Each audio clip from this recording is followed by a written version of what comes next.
पुत्र।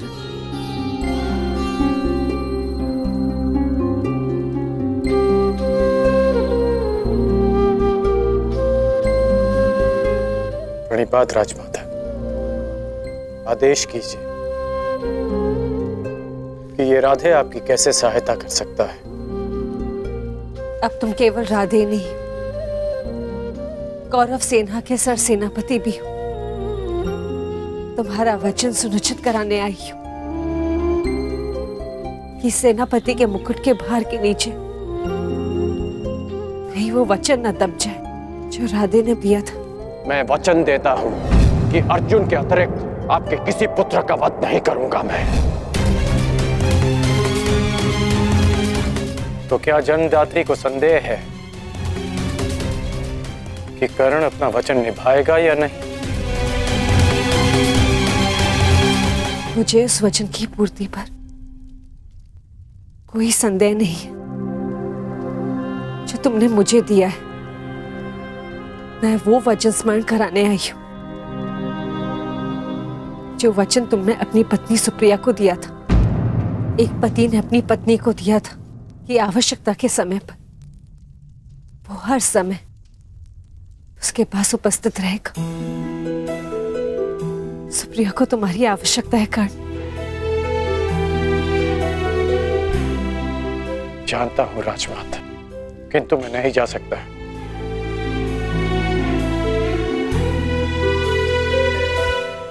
क्योंकि अब मैं युद्ध में सम्मिलित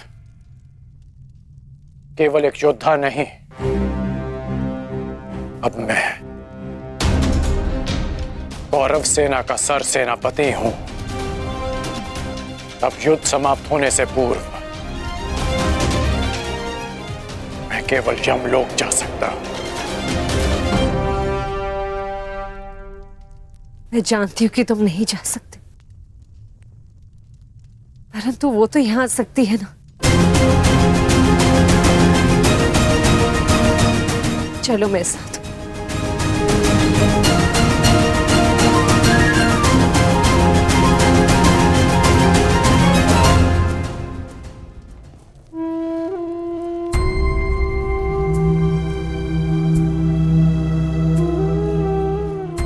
सुप्रिया,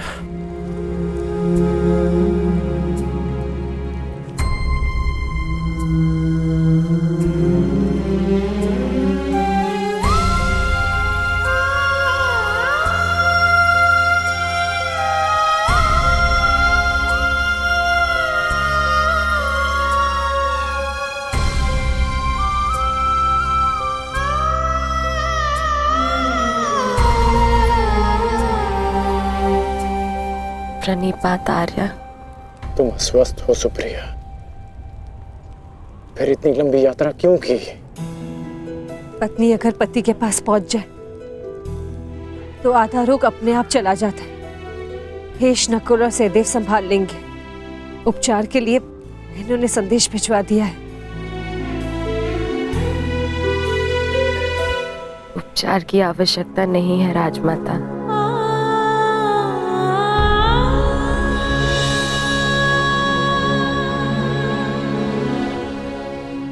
ना ही उपचार से कोई लाभ है। मेरी इच्छा थी कि मैं अपना अंतिम श्वास अपने अरदान की छांव में लूं। बस वो पूरी हो गई और मेरे मन पे एक बोझ रह गया। शोक में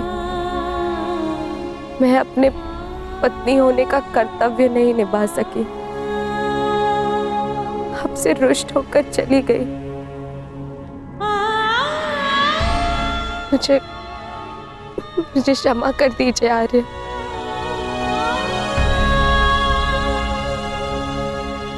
क्षमा मांगने की आवश्यकता नहीं है। मैं भी एक पुत्र हूं।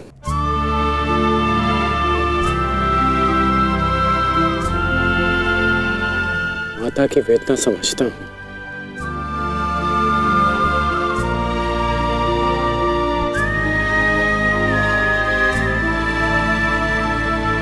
तुम्हारा कोई दोष नहीं है सुप्रिया।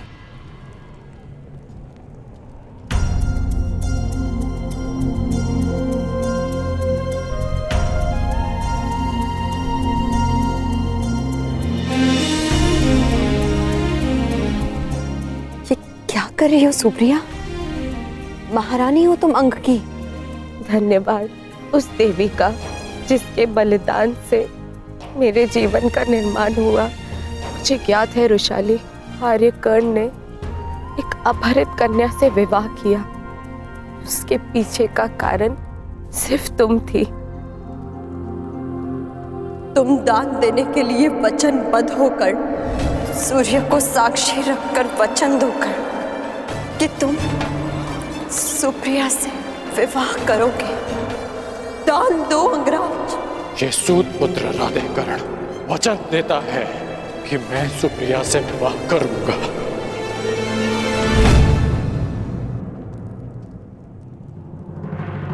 उस पल से इस पल तक मैं जितने भी पल जी हूं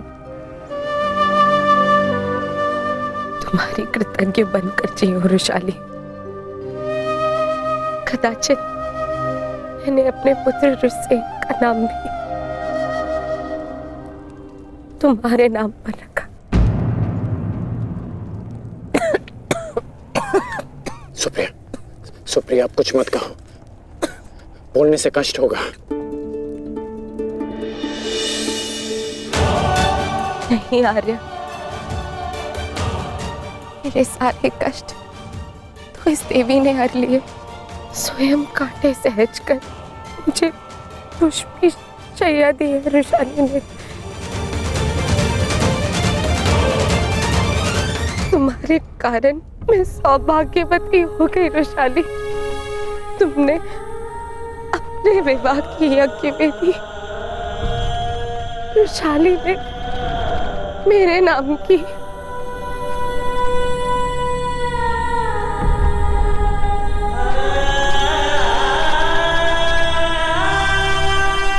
आप अपने बच्चन के लिए जाने जाते हैं ना आर्य? आपकी अर्धांगिनी होने के नाते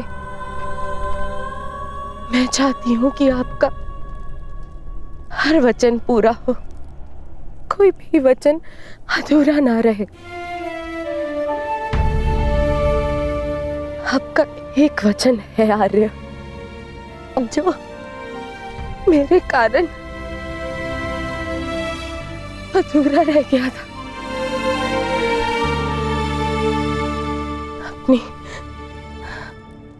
अपनी अर्धांगिनी अंतिम इच्छा पूर्ण कीजिए आर्य, ताकि मैं इस संसार से इस संतोष के साथ जा सकूं।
बस मित्र,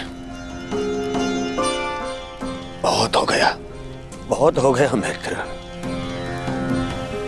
अब सीमा समाप्त हो गई। हम दोनों की पीड़ा सह पाने की सीमा समाप्त हो गई है मित्र। अब और नहीं, अब कल अंत होगा। हमारी पीड़ा का अंत होगा। हम कल इस युद्ध का अंत करेंगे मित्र, अंत करेंगे इस युद्ध का कल ही।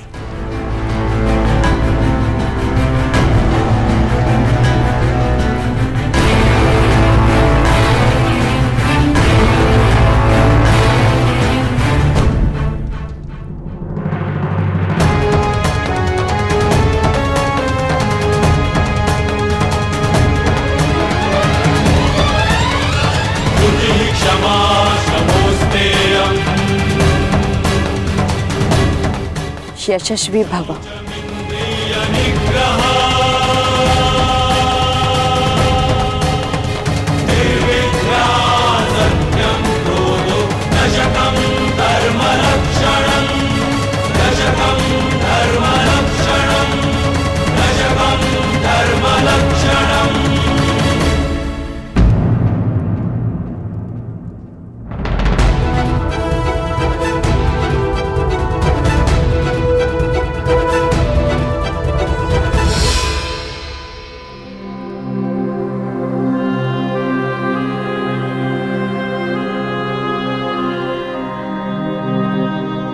शुभम भवतु।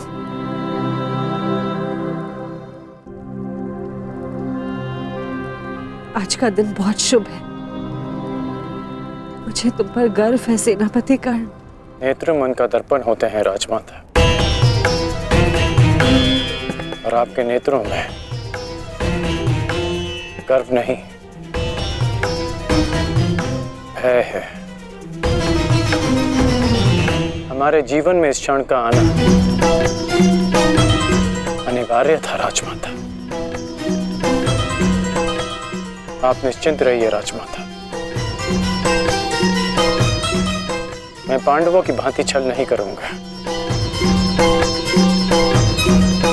मैं अपना वचन अवश्य निभाऊंगा। आपके 5 पुत्र थे और सूर्यास्त के पश्चात आपके 5 पुत्र ही रहेंगे, या मैं या फिर अर्जुन।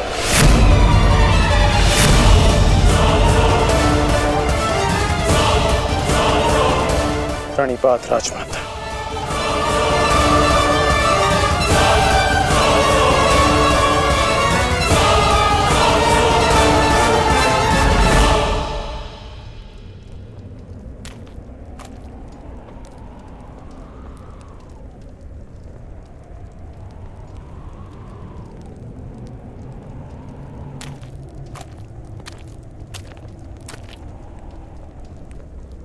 क्या हुआ ज्येष्ठ, क्यों चिंतित हैं आप?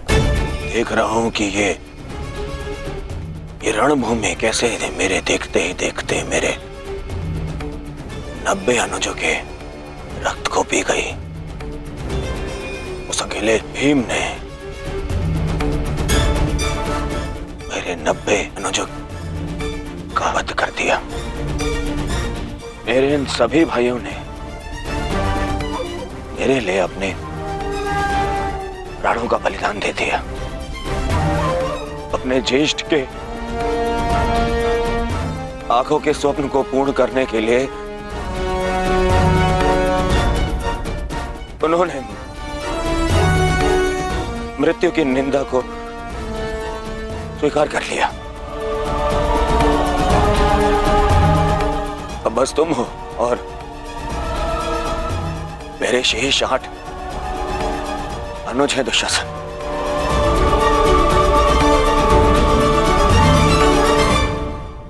ये सोचकर मेरा हृदय कांप उठता है कि न जाने अब और किसका लहू मांगेगी ये रणभूमि।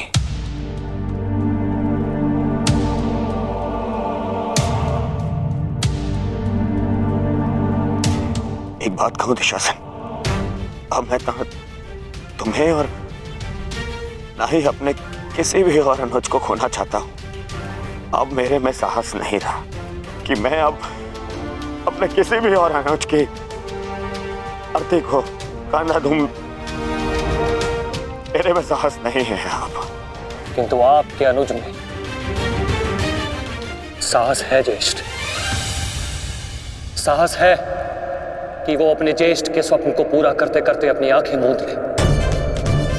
आपके लिए अपने प्राण देकर प्रसन्नता होगी मुझे, और संतोष भी कि मैंने पितृ ऋण चुकाया, क्योंकि मेरे माता पिता ने आज तक मेरा मुख नहीं देखा, और मेरे लिए आप ही मेरे पिता और आप ही मेरी माता हैं।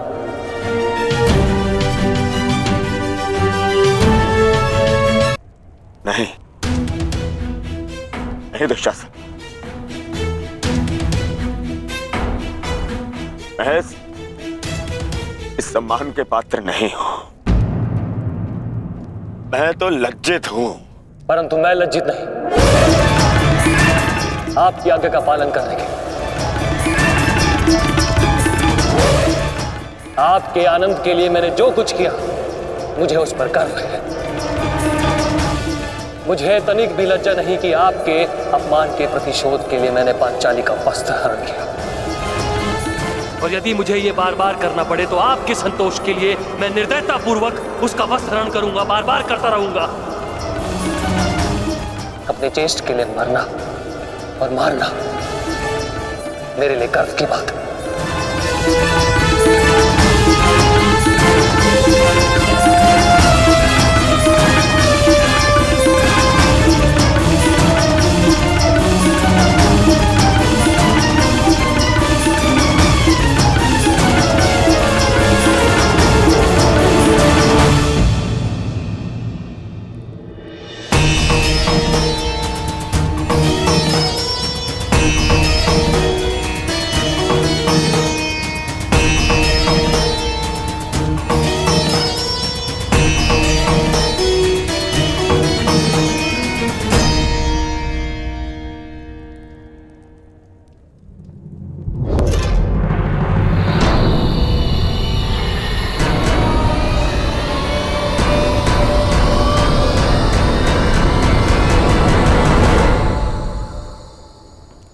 माधव, आप गए नहीं? मैं उस क्षण को समीप आते हुए देखना चाहता हूं सखी। कौन सा क्षण माधव?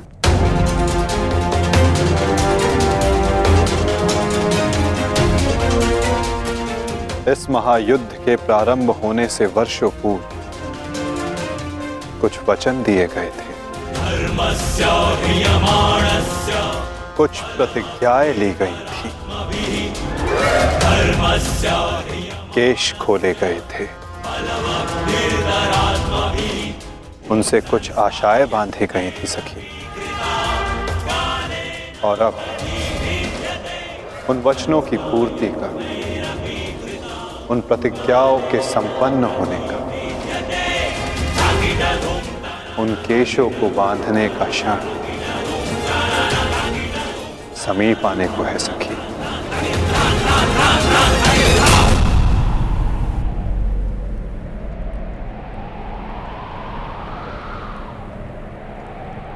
सच्च रहना सखी।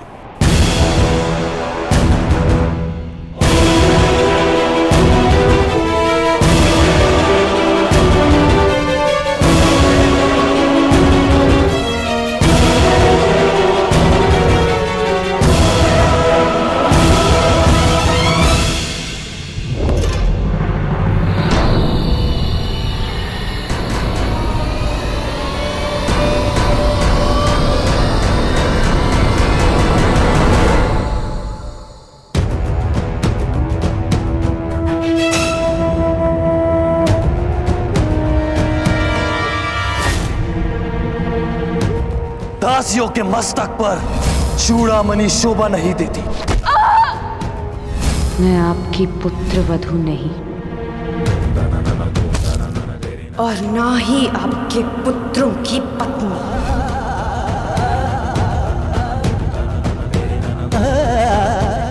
मुझे विश्वास है पांचाली कि इस आने वाले युद्ध में मैं विकोदर भीम उस दुशासन की छाती फाड़कर उसके छाती के लहू से तुम्हारे केश सींच पाऊंगा।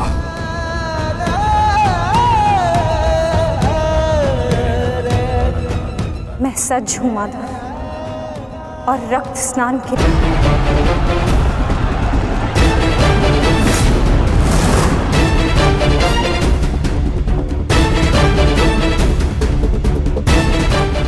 मुझे पूर्ण विश्वास है मित्र, विजय कौरव सेना की ही होगी।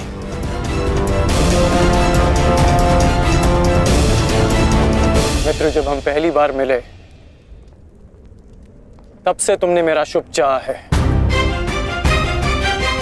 आज एक सूत पुत्र कौरव सेना का सेनापति है तो वो केवल तुम्हारे कारण। नहीं मित्र, मैंने जो स्वप्न देखा उसकी वास्तविकता और उसका गुण तुम में प्रारंभ से था। मैं तो केवल इस स्वप्न के पूर्ण होने का साक्षी हूं बस।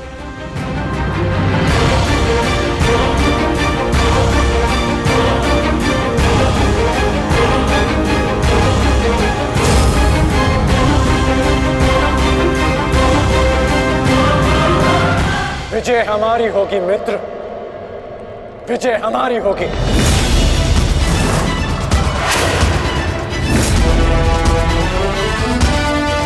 हाँ मित्र, अवश्य हमारी ही होगी। ये प्रण है सेनापति का, या तो वो अपनी सेना को विजय दिलाएगा या विजय की प्राप्ति के लिए लड़ते लड़ते अपने प्राण त्याग देगा।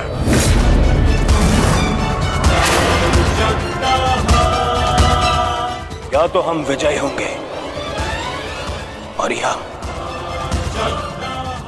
वीर गति को प्राप्त होंगे। आगे बढ़ो मित्र, ये सेना अपने सेनापति के मार्गदर्शन के लिए तत्पर है। आओ।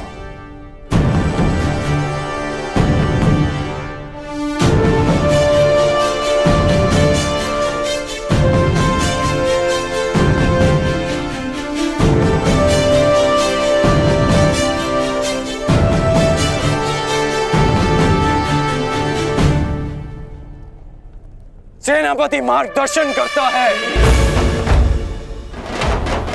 परंतु विजयश्री वीर सैनिकों के कारण संभव होता है। आप सबके कारण संभव होता है। स्मरण रखना अपने उन वीर भाइयों को जो वीर गति को प्राप्त हुए, उनके बलिदान को स्मरण रखना और यह भी स्मरण रखना कि आप में से हर एक अपने साथी की सुरक्षा के लिए उत्तरदायी है और मन में यह विश्वास रखना कि यह युद्ध हमारा है और हम इस पर विजय पाकर रहेंगे। हर हर महादेव, हर हर महादेव, हर हर महादेव, हर हर महादेव।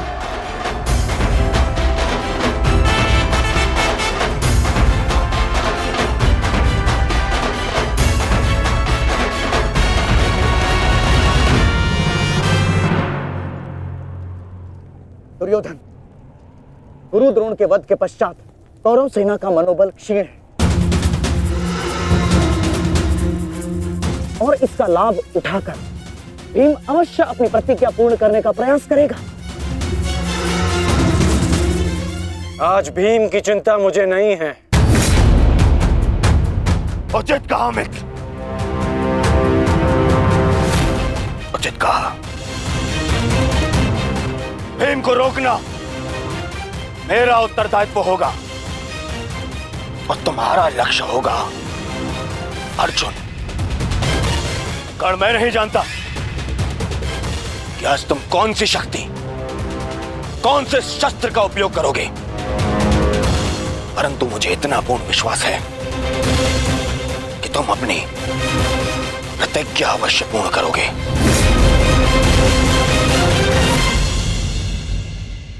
कर्ण के अंत के साथ ही इस युद्ध का भी अंत हो जाएगा माधव, और उसके पश्चात अपनी प्रतिज्ञाओं को पूर्ण करने की औपचारिकता शेष है। प्रतिज्ञा पूर्ण होगी मित्र।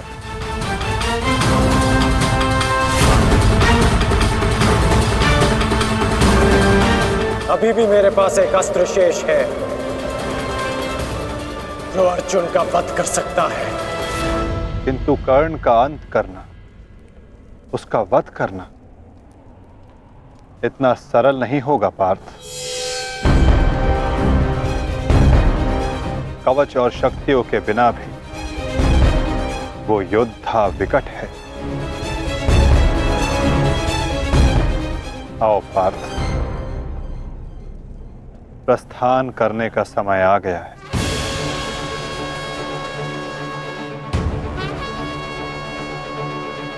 युद्ध का 16वां दिन।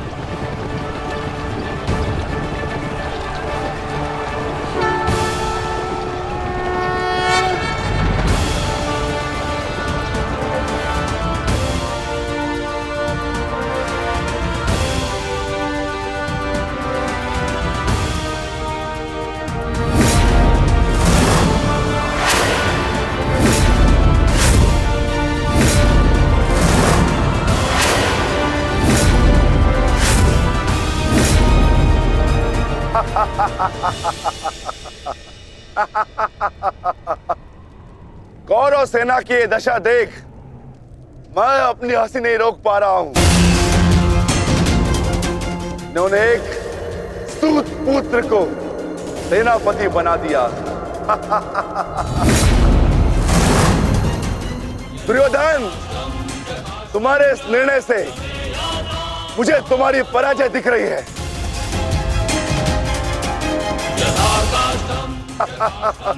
तुम्हारी हंसी के पीछे मुझे तुम्हारा भय दिख रहा है वृकोदर। और भय मनुष्य को दुर्बल बना देता है। आशा है कि तुम इस युद्ध में जीवित रहोगे। ये तो समय ही बताएगा कि कौन भयभीत रहेगा और कौन जीवित।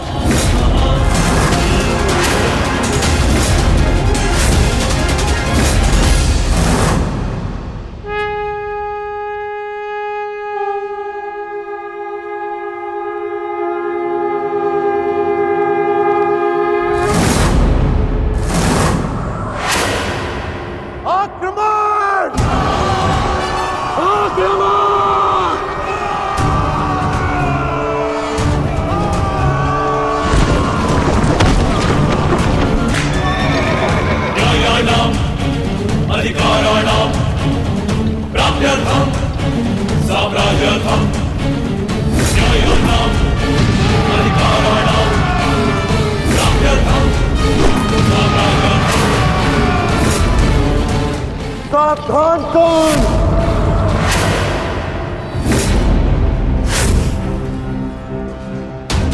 मैं जानता हूं कि तुम मुझे अर्जुन से दूर रखने का प्रयास करोगे युधिष्ठिर, परंतु तुम्हारा यह प्रयास सफल नहीं हो पाएगा।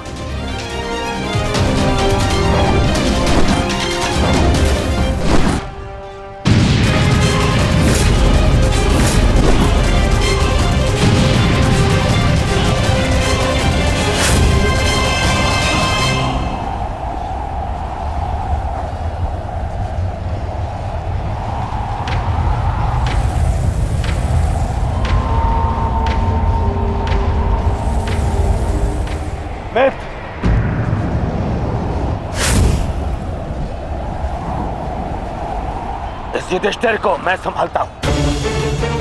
तुम जाकर अर्जुन का वध करके आओ। चलो सत्यसेन।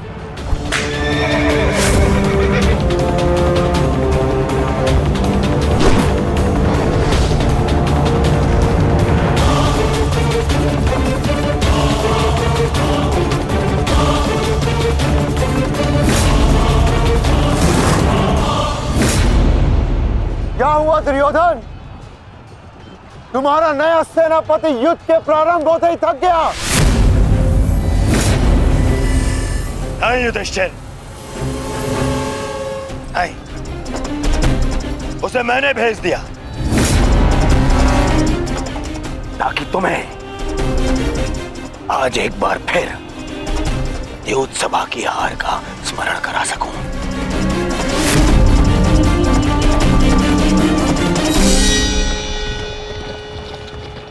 अंगराज, मुझे अर्जुन कहीं दिखाई नहीं दे रहे हैं।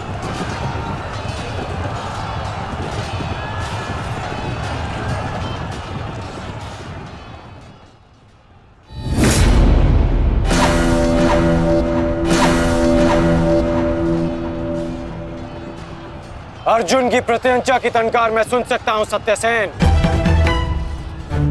पूर्व की ओर चलो।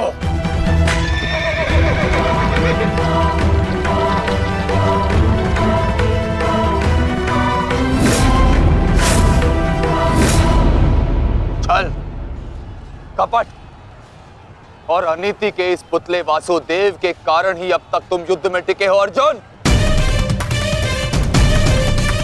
परंतु आज मैं इस छल और कपट का अंत करके ही रहूंगा। सावधान!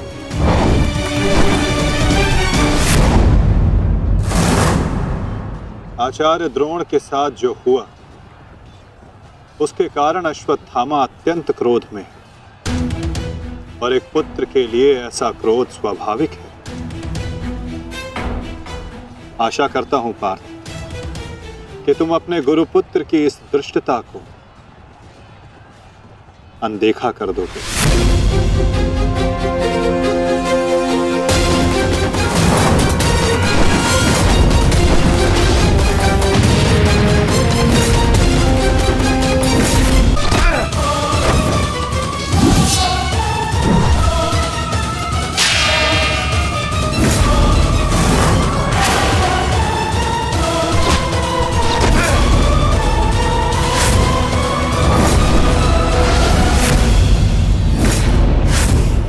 आपके जैसे कुशल राजा के होते हुए उस सूतपुत्र कर्ण को कौरवों का सेनापति बना दिया गया और आप देखते ही रह गए।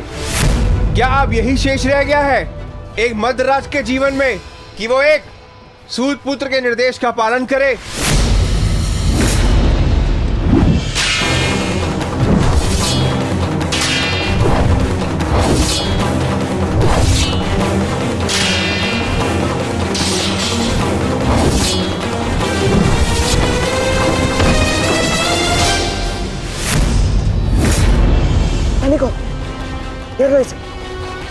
घेर लो इसे, मारो।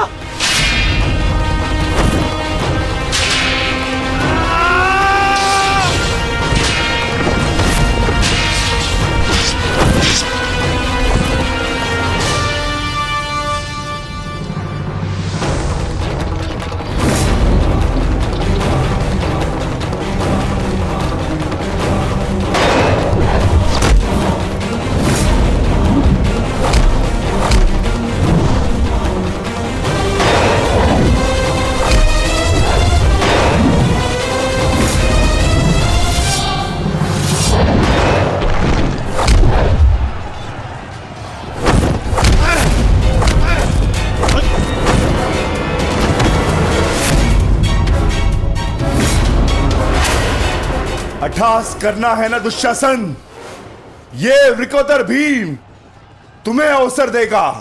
अट्ठास होगा युद्ध भूमि में, परंतु मृत्यु का, जो मृत्यु तुम्हारे और तुम्हारे भाइयों के शव पर खड़ी होकर अट्ठास करेगी। 90 अब तक 90 कौरवों का रक्त मैं अपनी गदा को पिला चुका हूं। आज शेष कौरवों की बारी है।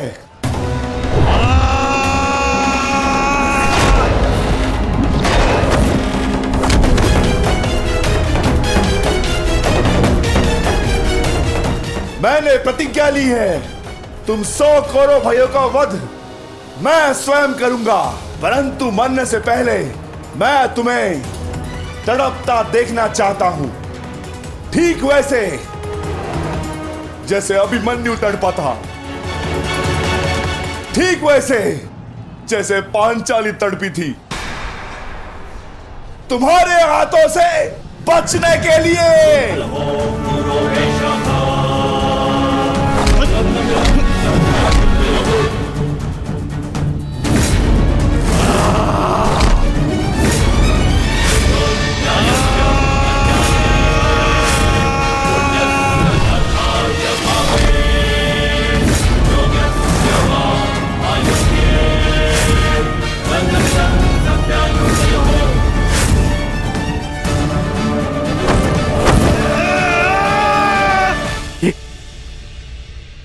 ये क्या हुआ संजय?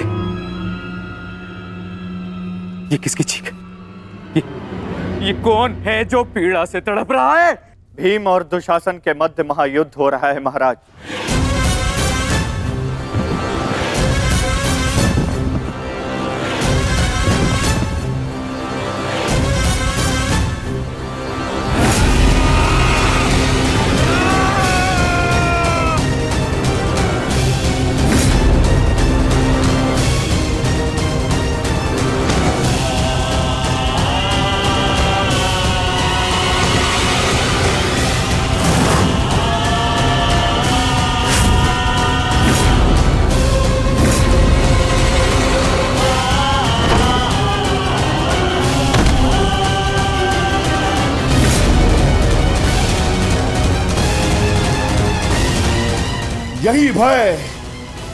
यही भय मैं देखना चाहता हूं तुम सभी के मुख पर।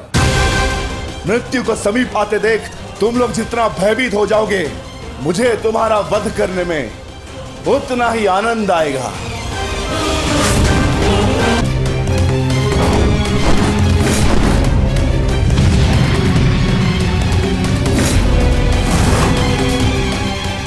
बस माता, बहुत हो गया।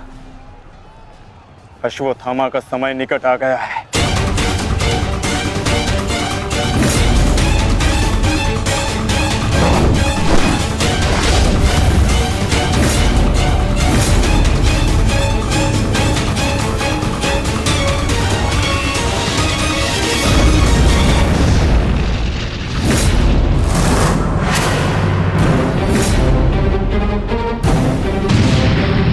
समय तो ध्वंस पूर्ण होने का आ गया है अर्जुन।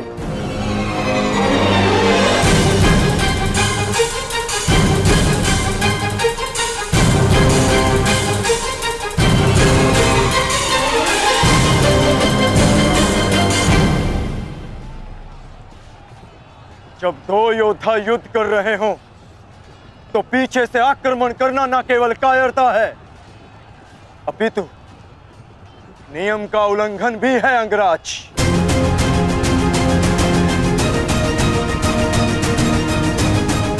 अश्वत्थामा, तुम जाके दुर्योधन की सहायता करो। अब ये द्वंद्व मैं पूर्ण करूंगा।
जब अपने पक्ष का योद्धा दुर्बल हो रहा हो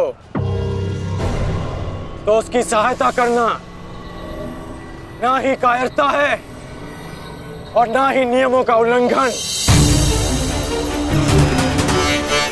यदि कायर होता अर्जुन तो मेरा वार तुम्हारे बाण को नहीं, तुम्हारी छाती को चीर देता।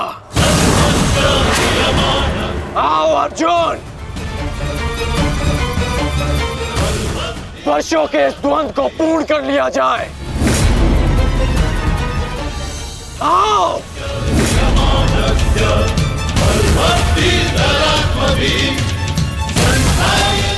पार्थ,